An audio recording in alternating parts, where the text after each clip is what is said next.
ನಂಜನಗೂಡು ತಾಲೂಕು ಕಂದಾಯ ಇಲಾಖೆ ಅಧಿಕಾರಿ ಮತ್ತು ಸಿಬ್ಬಂದಿ ಇಂದು ನಡೆದ ಕ್ರೀಡಾಕೂಟದಲ್ಲಿ ಭಾಗವಹಿಸಿ ಸಂಭ್ರಮಿಸಿದರು. ಕಚೇರಿಯ ಎಲ್ಲಾ ಒತ್ತಡಗಳನ್ನು ಮರೆತು ಕ್ರೀಡೆಯಲ್ಲಿ ಭಾಗಿಯಾಗಿದ್ದು ವಿಶೇಷವಾಗಿತ್ತು. ತಾಲೂಕು ಕ್ರೀಡಾಂಗಣದಲ್ಲಿ ನಡೆದ ಕ್ರೀಡಾಕೂಟಕ್ಕೆ ಶಿವಕುಮಾರ್ ಕಾಸನೂರು ಅವರು ಚಾಲನೆ ನೀಡಿದರು.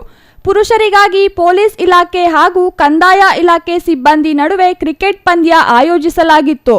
ರೋಚಕ ಪಂದ್ಯದಲ್ಲಿ ಪೊಲೀಸ್ ಇಲಾಖೆ ಸಿಬ್ಬಂದಿ ಗೆಲುವು ಸಾಧಿಸಿದರು. ಮೊದಲ ಬಾರಿಗೆ ಕ್ರೀಡಾಕೂಟದಲ್ಲಿ ಕಂದಾಯ ಇಲಾಖೆಯ ಮಹಿಳಾ ಸಿಬ್ಬಂದಿ ಭಾಗವಹಿಸಿ ಗಮನ ಸೆಳೆದರು.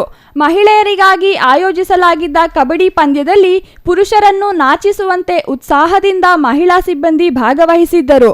ಇನ್ನು ವಾಲಿಬಾಲ್ ಪಂದ್ಯದಲ್ಲಿ ವೇಗವಾದ ಸರ್ವ್ಗಳನ್ನು ಮಾಡುವ ಮೂಲಕ ತಮ್ಮಲ್ಲೂ ಕ್ರೀಡಾ ಪ್ರತಿಭೆ ಇದೆ ಎಂದು ನಿರೂಪಿಸಿದರು. ಕೆಲಸದ ಒತ್ತಡಗಳನ್ನು ಬದಿಗಿಟ್ಟು ಕ್ರೀಡಾಕೂಟದಲ್ಲಿ ಭಾಗವಹಿಸಿದ ಕ್ರೀಡೆಗಳಿಗೆ ಸಾರ್ವಜನಿಕರು ಪ್ರೋತ್ಸಾಹ ನೀಡಿ ಹುರಿದುಂಬಿಸಿದರು.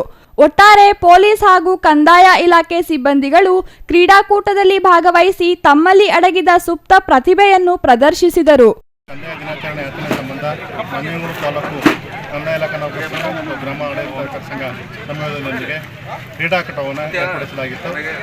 ಈ ಕ್ರೀಡಾಕೂಟದಲ್ಲಿ ಪೊಲೀಸ್ ಇಲಾಖೆ ಮತ್ತು ರೆವಿನ್ಯೂ ಇಲಾಖೆ ಮತ್ತು ಕಂದಾಯ ಇಲಾಖೆ ಸರ್ವೆ ಇಲಾಖೆ 3 ಟೀಮ್ಗಳನ್ನ ಭಾಗವಹಿಸಿ ಸೌಹಾರ್ದಯುತವಾಗಿ ಎಲ್ಲ ಕ್ರಿಕೆಟ್ ಮ್ಯಾಚ್ಗಳನ್ನ ಆಡಿ ಅಂತಿಮವಾಗಿ ರೆವಿನ್ಯೂ ಸೂಪರ್ ಟೀಮ್ ವಿಜೇತರಾಗಿರ್ತಾರೆ. ಅದರಿಂದ ಸೌಹಾರ್ದಯುತವಾಗಿ ಎಲ್ಲ ಇಲಾಖೆ ಬಾಂಧವರುಗಳು ಧನ್ಯವಾದಗಳನ್ನು ತಿಳಿಸ್ತಾರೆ. Kumar, CTV news, Nanjangud.